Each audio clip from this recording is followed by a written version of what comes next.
Você sabe qual a oração que Deus nunca responde? Não porque Ele seja indiferente, não porque você não mereça e não porque o céu esteja fechado para você. Ele não responde porque, enquanto você pede com a boca, você desfaz com as mãos. Enquanto você clama por mudança, você protege o que precisa ser destruído. Enquanto você ora por abertura de portas, você carrega dentro de si a chave que tranca tudo por dentro. Isso tem um nome. Chama-se autossabotagem, e ela é mais espiritual do que você imagina. A maioria das pessoas acredita que os obstáculos vêm de fora. Acredita que o problema é o chefe, o mercado, a família, o governo, o passado, o inimigo declarado ou o invejo escondido. Mas a verdade que poucos têm coragem de encarar é que o maior adversário da sua elevação mora dentro de você. Usa a sua voz, pensa com a sua mente e age com as suas mãos. E Deus, que é perfeito em sabedoria, não coloca mais peso numa estrutura que ainda não foi consertada. Ele não eleva quem ainda está comprometido com o próprio colapso. Se você chegou até este vídeo, não foi por acaso. Algo em você reconhece que está na hora de parar de rezar por ascensão enquanto vive em contradição. Este conteúdo foi feito para você que quer entender de verdade por que o que você pede demora, trava ou some, e o que fazer a partir de agora. Se este conteúdo já está fazendo sentido para você, se inscreva no canal, ative o sininho e compartilhe com alguém que também precisa ouvir isso hoje. Agora, vamos começar. A oração dividida, quando você pede e desfaz ao mesmo tempo. Há um paradoxo silencioso que opera na vida de milhões de pessoas. Elas pedem a Deus de joelhos e negam a Deus de pé. A oração sobe cheia de fé, mas o comportamento desce carregado de contradição. Que o universo, que responde à totalidade do que você emite e não apenas às suas palavras, registra a mensagem completa. Pense nisso com clareza. Você ora por prosperidade, mas cada vez que uma oportunidade aparece, você encontra um motivo para não avançar. Você clama por relacionamentos saudáveis, mas repele quem te trata bem e atrai quem confirma a imagem ruim que você tem de si mesmo. Você pede direção, mas quando Deus coloca uma estrada à sua frente, você fica parado na esquina esperando uma placa que diga: "Esta é a resposta da sua oração", em letras de ouro. A oração dividida é aquela que sobe com fé e volta com medo. É a oração de quem acredita em Deus, mas não acredita que Deus acredita nele. E essa é uma distinção devastadora, porque a fé não funciona como um formulário preenchido, ela funciona como um estado interno sustentado. Não basta declarar o que você quer. Você precisa viver como alguém que já está no caminho de receber. Wattles, Murphy e tantos outros que dedicaram a vida a entender as leis que governam o sucesso humano chegaram à mesma conclusão por caminhos diferentes. O pensamento é uma força criativa. Não porque o pensamento seja mágico, mas porque o pensamento governa a ação, e a ação governa o resultado. Quando o pensamento está dividido, a ação fica travada e o resultado se repete. A sabotagem começa aqui no nível mais sutil, no momento exato em que você termina a oração e já começa a duvidar. Você levanta dos joelhos e o primeiro pensamento é: mas será que vai funcionar? E com esse pensamento, você rasga o que acabou de construir. Deus não ignora a sua oração. Ele responde à integralidade do que você é.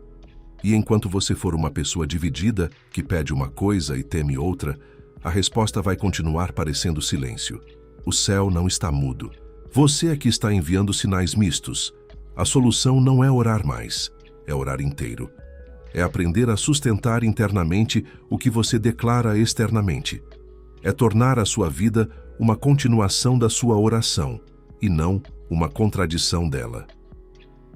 O conforto disfarçado de humildade. Existe uma armadilha sofisticada que captura especialmente as pessoas de bom coração. Confundir conformismo com humildade. Ela é sofisticada porque usa linguagem espiritual. Ela diz coisas como: Deus sabe o que é melhor para mim. Não quero parecer ambicioso, me contento com o que tenho. E tudo isso soa bonito, soa piedoso, Soa até correto, mas quando essas frases são usadas para justificar a paralisia, elas deixam de ser humildade e se tornam sabotagem com roupagem religiosa. A humildade verdadeira não é a ausência de ambição, é a ambição alinhada com propósito e entregue com gratidão. O homem humilde não recusa os talentos que Deus lhe deu, ele os multiplica. A parábola dos talentos não é apenas uma história bonita, ela é uma declaração direta sobre o que acontece quando você enterra o que foi colocado em suas mãos. Você perde até o que tinha. O conforto disfarçado de humildade tem um cheiro específico. Ele aparece quando você diz que não quer mais do que o necessário, mas no fundo sente que não merece mais do que tem. Ele aparece quando você recusa oportunidades e chama isso de desapego, mas na verdade está evitando o risco de tentar e falhar. Ele aparece quando você critica quem prospera e chama isso de desprezo pelo materialismo, mas na verdade está protegendo o seu ego da possibilidade de que eles fizeram algo que você ainda não fez. Carnegie entendeu isso com profundidade quando estudou as pessoas que transformaram suas vidas. Elas não eram as mais talentosas, nem as mais abençoadas. Eram as que tinham coragem de querer mais e a integridade de trabalhar por isso sem pedir desculpas. A ambição com caráter não é pecado. A resignação com desculpa espiritual é que é o problema. Deus não pede que você fique pequeno. Ele pede que você não se perca no caminho de crescer. A diferença é enorme. Um filho que recebe uma herança e a esconde debaixo do colchão por medo de perdê-la não está sendo humilde. Está sendo covarde. E covardia espiritual tem consequências reais. Se você está usando a espiritualidade como escudo para não correr riscos, é hora de uma revisão honesta. Pergunte a si mesmo: eu estou contente ou estou conformado? A resposta vai revelar muito sobre onde você está travado e por quê. A identidade que veta a bênção. Você pode receber uma bênção e ainda assim perdê-la, devolvê-la ou destruí-la, se a sua identidade interna não estiver preparada para sustentá-la. Esse é um dos mecanismos mais poderosos e menos compreendidos da autossabotagem, a incompatibilidade entre quem você recebe e quem você acredita ser. A identidade é o filtro pelo qual você processa tudo o que acontece na sua vida. É ela que decide se uma oportunidade é para você ou não. É ela que determina se um elogio te fortalece ou te envergonha. É ela que escolhe se um novo nível de vida é habitável ou ameaçador. E quando a sua identidade está construída sobre narrativas de insuficiência, de indignidade, de gente como eu não chega lá, a bênção que chega encontra uma porta fechada por dentro. Isso explica por que algumas pessoas perdem fortunas logo depois de ganhá-las. Por que alguns relacionamentos saudáveis duram apenas alguns meses antes de serem sabotados. Por que algumas promoções geram mais ansiedade do que alegria. O problema não é a bênção. O problema é que a identidade interna ainda não incorporou o novo nível. Murphy foi preciso ao afirmar que a mente subconsciente não distingue entre realidade e crença vívida. Ela executa o que você acredita ser verdadeiro sobre si mesmo com a mesma eficiência com que um sistema operacional executa um programa. Se o programa diz, eu não mereço, o sistema vai processar a realidade de um jeito que confirme essa instrução, mesmo que externamente tudo esteja favorável. A mudança de identidade não é arrogância, é necessidade espiritual. Antes de elevar qualquer coisa na sua vida, Deus trabalha na sua percepção de si mesmo, porque você só pode habitar externamente o que você já habita internamente. A transformação começa de dentro para fora, sempre. E enquanto você se identificar com a versão limitada, a versão expandida vai continuar parecendo distante. Como se muda uma identidade? Não com afirmações vazias repetidas na frente do espelho. Muda-se com ações consistentes que contradizem a narrativa antiga. Muda-se com decisões pequenas e diárias que dizem ao seu sistema interno: eu sou o tipo de pessoa que faz isso. Muda-se com coragem de agir antes de se sentir pronto, Porque o sentimento de prontidão geralmente vem depois da ação, não antes. O vocabulário que constrói prisões invisíveis. As palavras que você usa todos os dias não são apenas sons. Elas são instruções. Elas são decretos que você emite sobre a sua própria realidade com uma frequência tão alta e tão automática que você parou de perceber o quanto elas estão moldando o que acontece na sua vida. Preste atenção no vocabulário de quem está travado. Ele é cheio de "não consigo", "nunca funciona para mim", "eu sabia que não ia dar certo", "com a minha sorte", "sou assim mesmo", "não fui feito para isso". Cada uma dessas frases é um decreto de limitação. Cada vez que você as pronuncia, você está reforçando uma crença, aprofundando um sulco neural e instruindo o seu sistema interno a continuar produzindo resultados compatíveis com essa narrativa. Hill dedicou anos estudando os mais bem-sucedidos de sua geração e identificou um padrão que atravessa todas as histórias. Os que chegaram lá usavam um vocabulário diferente, não porque fossem ingênuos ou negassem a realidade, mas porque entendiam que a linguagem é uma ferramenta de criação. Eles não diziam "não consigo", diziam "ainda não descobri como". Não diziam "é impossível", diziam "isso exige uma solução que ainda não encontrei". Esse não é um detalhe semântico, é uma mudança de postura mental inteira. A primeira linguagem fecha portas, a segunda mantém portas abertas. E num universo que responde à direção do seu pensamento predominante, a diferença é enorme. O vocabulário limitante também opera no plano espiritual. Quando você diz "Deus nunca me responde", você está decretando distância entre você e o divino. Quando você diz "nada muda na minha vida", você está instruindo a sua percepção a filtrar as evidências de mudança e a amplificar as evidências de estagnação. Você literalmente começa a não enxergar o que está funcionando porque o seu vocabulário não deixa espaço para essa possibilidade. A renovação começa com a renovação da fala, não com positividade forçada, mas com precisão. Com a honestidade de dizer "estou enfrentando um desafio" em vez de "minha vida é uma desgraça". Com a clareza de dizer "ainda estou construindo" em vez de "não tenho nada". Com a fé de dizer "a resposta está a caminho" em vez de "Deus me abandonou". Monitore o que você diz sobre si mesmo por uma semana. Apenas observe, sem julgamento. O que você vai descobrir vai te surpreender, e essa descoberta sozinha já tem o poder de iniciar uma transformação real. A lealdade ao sofrimento. Quando a dor vira identidade. Existe um vínculo que ninguém gosta de admitir, mas que opera em muitas vidas com força silenciosa: a lealdade ao sofrimento. É quando a dor deixa de ser uma circunstância temporária e se torna parte do que você acredita ser. É quando você começa a se definir pelo que perdeu, pelo que te machucou, pelo que te faltou, e essa definição se torna tão central que, inconscientemente, você passa a protegê-la. Proteger a dor como identidade significa resistir a tudo que ameace tirá-la. Significa rejeitar conselhos que funcionariam. Significa sabotar relacionamentos que poderiam curar. Significa encontrar provas constantes de que o mundo é perigoso. As pessoas são traiçoeiras e a felicidade é ilusória. Porque se você admitir que existe outro jeito, você vai ter que fazer as pazes com tudo que viveu. E isso dói de um jeito diferente.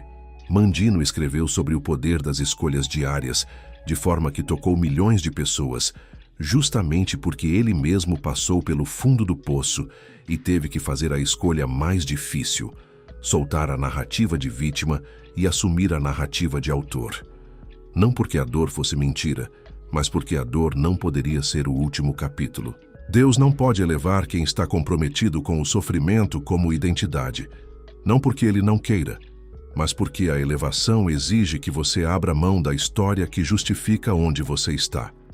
E há algo no ego humano que prefere a consistência, mesmo que dolorosa, à transformação que é imprevisível.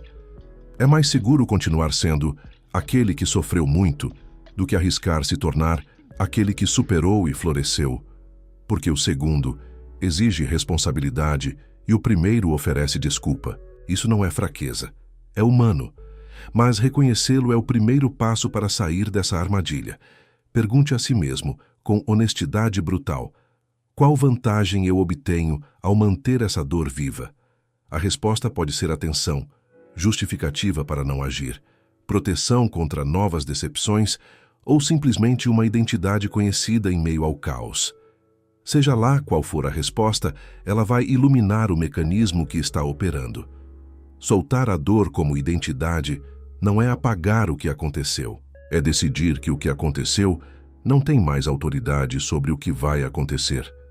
É o ato mais corajoso que um ser humano pode praticar e é exatamente o tipo de movimento que abre espaço para o divino agir. A procrastinação espiritual, esperando a hora certa que nunca chega. Existe uma versão da procrastinação que é especialmente sedutora para pessoas espiritualmente sensíveis. A espera pela hora certa, pelo sinal certo, pela confirmação divina que vai eliminar qualquer dúvida antes de você dar o próximo passo. Soa sábio, soa até obediente, mas com muita frequência é apenas medo com roupagem espiritual. A espera legítima é ativa. Ela se prepara enquanto aguarda. Ela estuda, treina, organiza, posiciona. A procrastinação espiritual é passiva. Ela aguarda sem se mover, pede sinais sem interpretar os que já chegaram e, quando nada parece suficientemente claro, conclui que ainda não é a hora de Deus. Wattles foi direto ao tratar da ação como componente essencial da manifestação. Ele afirmou que nenhuma quantidade de pensamento correto substitui a ação física no momento certo. O pensamento cria a direção, a ação cria o caminho. Sem a ação, o pensamento mais elevado continua sendo apenas potencial não realizado, e potencial não realizado não muda nenhuma vida. O sinal que você está esperando muitas vezes já chegou. Chegou como uma ideia persistente que você continua adiando. Chegou como uma pessoa que cruzou seu caminho e abriu uma porta que você não entrou.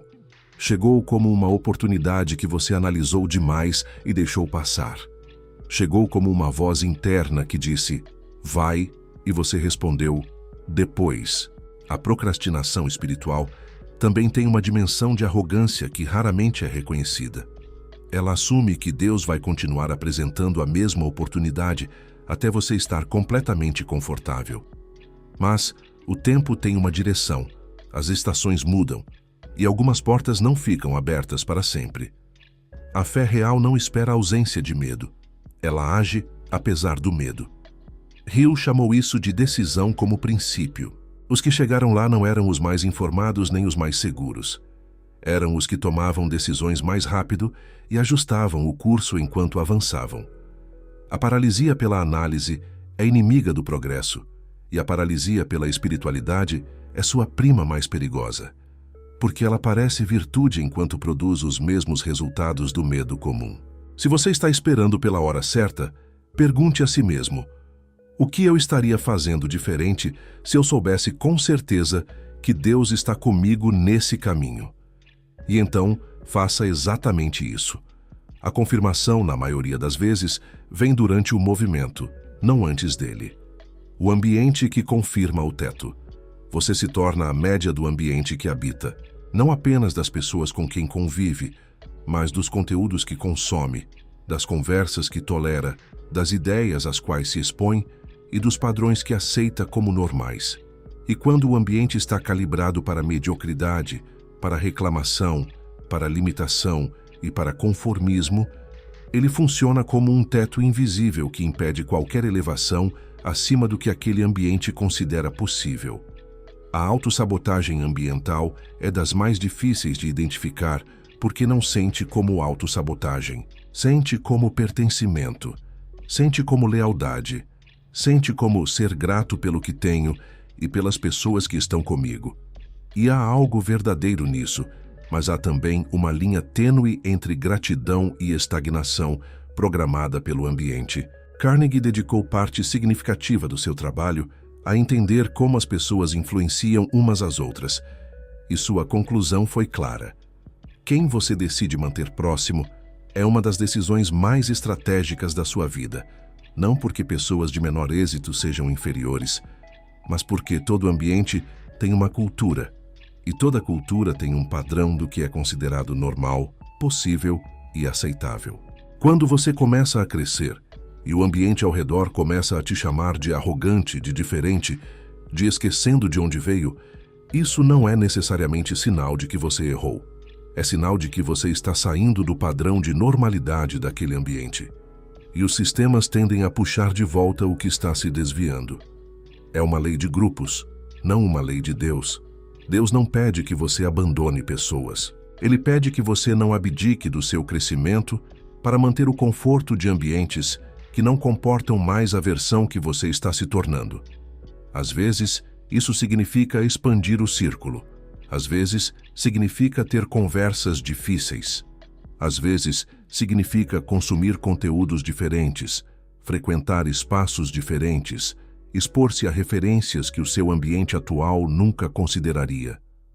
O ambiente correto não te faz sentir que você é demais. Ele te faz sentir que você ainda tem muito para crescer.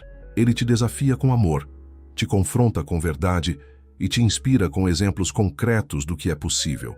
Se o seu ambiente faz o oposto disso, você não precisa destruí-lo, mas precisa expandir além dele. A reconexão. Quando você para de sabotar e começa a cooperar com o divino. Tudo que foi discutido até aqui aponta para um único movimento central: a reconexão. Não a reconexão religiosa no sentido ritualístico, mas a reconexão com a parte de você que já sabe o que precisa ser feito, que já ouviu a voz da direção, que já sentiu o chamado, mas que, por medo, por hábito ou por padrões herdados, ainda não deu o passo inteiro. Parar de se sabotar não é um evento, é uma prática diária de alinhamento entre o que você pede, o que você pensa, o que você fala e o que você faz. É a construção de uma coerência interna que o universo consegue ler com clareza e a qual ele pode responder com precisão. Porque o divino não é indiferente à sua vida. Ele está constantemente respondendo à totalidade do que você emite. Mandino encapsulou essa verdade com beleza rara. Cada dia é um novo começo, e em cada amanhecer existe a possibilidade de ser uma versão diferente de si mesmo, não porque o passado é apagado, mas porque a escolha de agir diferente tem poder imediato sobre o que vem a seguir. Você não precisa consertar todos os anos anteriores para começar a viver diferente hoje. Você precisa apenas de uma decisão honesta, sustentada com consistência. A cooperação com o divino começa quando você para de tratar a sua vida como um problema a ser resolvido e começa a tratá-la como um projeto a ser construído. Quando você deixa de esperar que algo externo mude para que você possa mudar internamente e inverte essa ordem. Muda internamente primeiro, e então observa a realidade externa se reorganizando em resposta. Isso não é pensamento mágico. É a aplicação prática de uma lei que os grandes pensadores do desenvolvimento humano descobriram independentemente uns dos outros em épocas e culturas diferentes. O interno precede o externo. O invisível precede o visível. A crença sustentada precede a manifestação concreta. Então, qual é o próximo passo para você especificamente? É simples, mas não é fácil. Identifique o padrão de sabotagem que mais ressoa com o que você ouviu hoje. Apenas um. Não tente resolver tudo de uma vez, porque quem tenta resolver tudo de uma vez não resolve nada. Escolha um padrão, tome uma decisão diferente em relação a ele e sustente essa decisão por dias suficientes para que ela se torne um novo hábito. Deus não precisa de você perfeito. Ele precisa de você disponível. Disponível para crescer, disponível para mudar, disponível para ser elevado sem travar o processo com as suas próprias mãos. O céu não está fechado para você. Você é que estava fechado para o céu. A porta está sempre aberta. O convite continua de pé. A única pergunta que resta é: você vai entrar? Se este vídeo tocou algo dentro de você, se ele nomeou algo que você já sentia, mas não conseguia expressar, então ele cumpriu o seu propósito. Compartilhe com alguém que precisa ouvir isso hoje, porque às vezes a mensagem certa chega através de você para transformar a vida de outra pessoa. Se inscreva no canal, deixe o seu coração aqui e continue acompanhando. Tem muito mais conteúdo vindo por aí, feito com a intenção de ajudar você a se tornar tudo aquilo que você já foi chamado a ser. Até o próximo vídeo.